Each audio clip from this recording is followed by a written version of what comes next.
जो ब्लॉक है ये M9 ब्लॉक है हमारा। यहीं से ही हमारी जर्नी शुरू हुई थी, 2014 में प्लांटेशन की थी हमने। इसमें जो आप ऊंचे वाले पेड़ देख रहे हैं, ये वाली जो जैसे ये वाली रो है, उसके बाद 2 रो छोड़ करके फिर एक ये वाली रो है ना, जो थोड़े ऊंचे प्लांट है।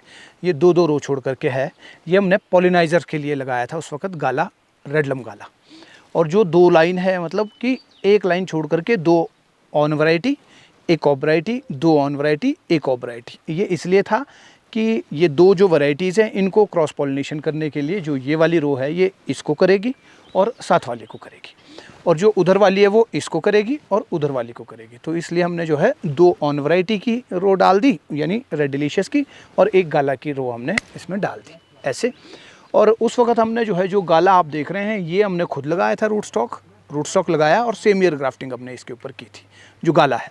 और जो डिलीशियस वाले प्लांट्स हैं ये इंपोर्टेड प्लांट थे। उस वक्त क्वालिटी अच्छी नहीं होती थी इंपोर्टेड की, बहुत ही गंदा प्लांट था, बहुत ही गंदा, मतलब इतना छोटा और कोई फैदर नहीं, और लीडर भी नहीं, यहाँ तक कि लीडर भी काटा हुआ था।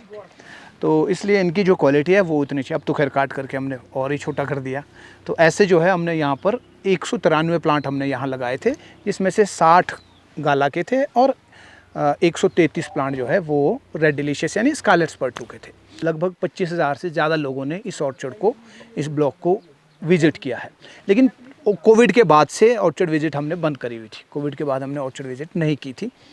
कुछ भी कहो, ये कोविड को कहो या कुछ और चीज़ें हों जैसी भी, लेकिन बंद थी। आज शायद उसके बाद पहली बार है ऐसा कि इतने लोग इकट्ठे आज यहाँ इस ब्लॉक में हुए हैं। और उसके बाद यहाँ से जाने के बाद, क्योंकि ये एक ऐसा ब्लॉक उस वक्त था, हालांकि इससे पुराने भी थे, जैसे स्टोक साहब का वो तो इससे भी बहुत पुराना था, लेकिन अच्छा नहीं चल रहा था वो, क्योंकि मैंने खुद भी वो विज़िट किया है इसको बनाने से पहले। तो वो जो है उतना अच्छा उस वक्त नहीं चल रहा था, लेकिन अब तो खैर बहुत अच्छा हो गया। उसको बनने में थोड़े टाइम लगा। तो उस वक्त ये जो है एक ऐसा ऑर्चर्ड था जो जिसमें कैनोपी पूरी बनी हुई थी, प्लांट की हाइट पूरी बनी हुई थी, प्रोडक्टिविटी में भी था, अच्छी क्वालिटी दे रहा था, अच्छा फ्रूट दे रहा था। इसलिए यहाँ से जो है लोग जाते थे और अच्छे बड़े बड़े ब्लॉक उन्होंने बनाए। तो आज की डेट में ऐसा ज़रूर है कि अब जो है ये हमको भी ऐसा लगता है यार ये तो बड़ा छोटा जैसा है, इसमें मज़ा नहीं आ रहा है, ये उस तरह उस लेवल का नहीं है जिस लेवल के अब बन रहे हैं। क्योंकि अब जो है और ज़्यादा हमको भी और सीखने को मिला है, जो गलतियां हमने इसमें की थी वो और हम सीख रहे हैं। तो इसलिए हमारा भी फोकस जो है अब यहाँ से हट करके कहीं और चला गया। हम ठियोग में एक ब्लॉक लगा रहे हैं, एक हम कश्मीर में ब्लॉक लगा रहे हैं। 2 फीट मिट्टी इसमें इस तरफ को है और वहाँ जा करके ये 1 फीट रह जाती है। तो इसलिए वहाँ वाली जो लाइन है लास्ट वाली, इसमें उतनी अच्छी विगर नहीं थी, इतनी अच्छी ग्रोथ नहीं थी, और प्लांट इसका जो है काफ़ी छोटा रह गया, 6.5-7 फीट का प्लांट रह गया।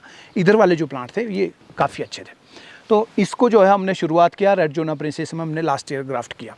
रेड जोना प्रिंस जो है वो हालांकि क्रॉस पॉलिनेशन मांगता है। अभी पिछले 5-7 सालों में लोगों का माइंड सेटअप ऐसा हो गया कि भाई सेल्फ पॉलिनाइज़र अगर हो तो उसमें थोड़ा सा इजी है। हमारे पास जो हाइयर एलिवेशंस है 7,500 फीट से ऊपर, उसके लिए हमारे पास अभी तक कुछ ऐसा नहीं है, ना ही डिलीशियस में कोई ऐसा स्ट्रेन अच्छा आया है।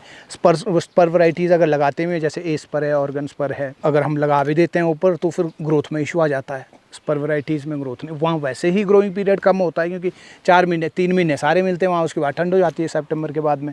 तो इसलिए ग्रोइंग पीरियड वहाँ कम है, पौधा बन ही नहीं पाता है स्पर वैराइटीज़ के ऊपर में। और गाला जो है वो भी अच्छा वहाँ पे नहीं हो रहा, क्योंकि साइज छोटा रह रहा है, हाई कलर स्ट्रेन्स हैं सारे ही। कुल मिलाकर के रेडलम गाला और गेल गाला 2 ही ऐसे स्ट्रेन्स हैं, लेकिन उनमें भी क्योंकि गाला बनाता ही छोटा सेब है तो फिर हाइट में और उसमें दिक्कत आ जाती है। इसलिए जो हमने कहा कि भाई रेड जोना प्रिंस को ट्राई किया जाए। तो ये जो है हमने 6300 फीट में, ये 6330 फीट है, यहाँ पे जो सैंपल आया है वो बहुत अच्छा है, इसका साइज़ बहुत अच्छा है। ये ग्रैनी स्मिथ से भी बड़े साइज़ का सेब है। कलर इसमें बहुत अच्छा आता है, हाई कलर स्ट्रेन है, पूरा 100% कलर भी आता है। बस एक दिक्कत है कि ये क्रॉस पॉलिनेशन मांगता है, गाला से थोड़ा सा अलग है। अब बाकी ग्रोथ इसकी गाला से भी बहुत अच्छी है, वो आप देख ही रहे हैं। ये वाली जो रो है, ये सेकंड रो ये वाली, इसमें रेड जोना प्रिंस है, ग्रोथ इसकी बहुत ज़्यादा है। ये गाला है, ये आपके साथ जो ये 2 रोज़ हैं, है ना, इसमें ग्रोथ आपको कम दिखेगी। उधर भी चाहे पीछे भी देख लो, ये भी अलग है। तो रेड जोना प्रिंस और गाला में लगभग डबल का अंतर है। इसकी आधी कम ग्रोथ है, इसकी डबल ग्रोथ है ऐसे। और इसको जो है हमने फिर इस बार नई वैरायटीज़ के साथ में चेंज किया। कारण एक तो ये कि जो स्कारलेट स्पर 2 है उससे हम बाहर निकलना चाहते थे, क्योंकि वो जो है हमको अच्छा नहीं लग रहा था। दूसरा ये कि हम जो है नई वैरायटीज़ को भी ट्राई करना चाहते थे, क्योंकि ये जो ब्लॉक है इससे अगर इतने हज़ारों लोग देख करके आगे बढ़े हैं तो हम चाहते थे कि और अभी और भी जो है दोबारा 25,000 50,000 लोगों को घूमने का मौका मिले, उनको जो है और कुछ नई चीज़ें सिखा करके ये जाए। तो इसमें हमने 2 चीज़ें कर ली। एक तो ये कि जो पुरानी वैरायटीज़ थी उनको काट दिया, 2 लाइनें हमने जो है पुराने वाली ये रेड जोन अपने इसको दे दी, 2 लाइन हमने यहाँ पे फ्लैश गाला को दे दी, 2 हमने टीरेक्स गाला को दे दी, और उसके पीछे एक हमने जो है रॉयल रेड हनी क्रिस्प को दे दी, और एक रो फिर पीछे उसकी है एंटरप्राइज की एक रो है।